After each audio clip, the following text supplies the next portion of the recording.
concerning the proliferation of thought forms, conceptual apparatus and limiting beliefs.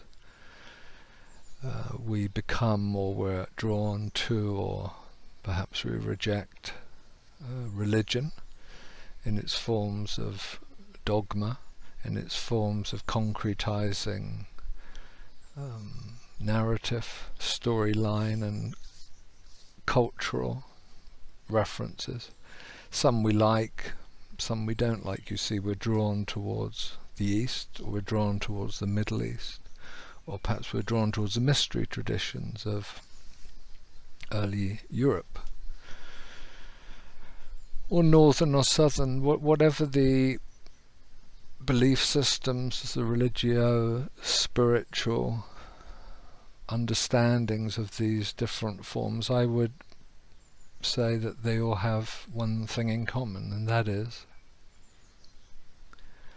the set of symbols and myth, the teaching stories and the beliefs, the organization of a certain amount of spiritual understanding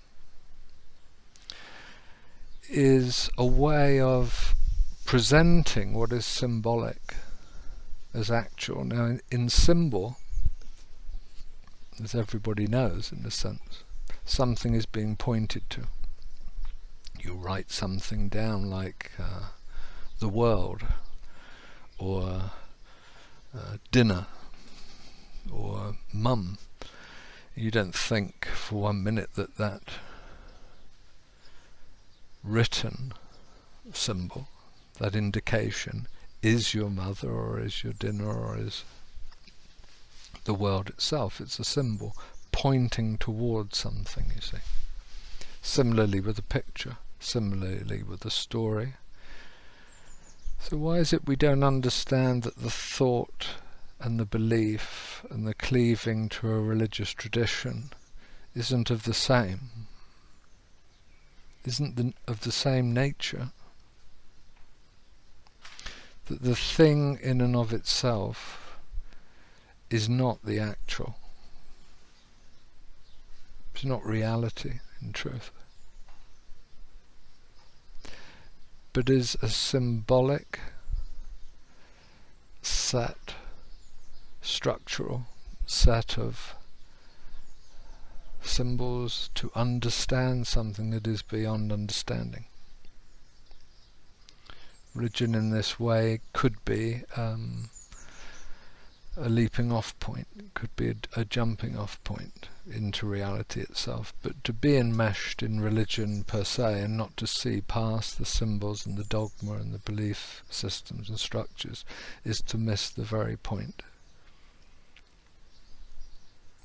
That you are consciousness in which all forms are arising, and this can never be understood in the conventional way, can never be understood in the normal ways that we have of understanding through thought forms and beliefs. It must be taken in at the heart level, it must be practiced, it must be received.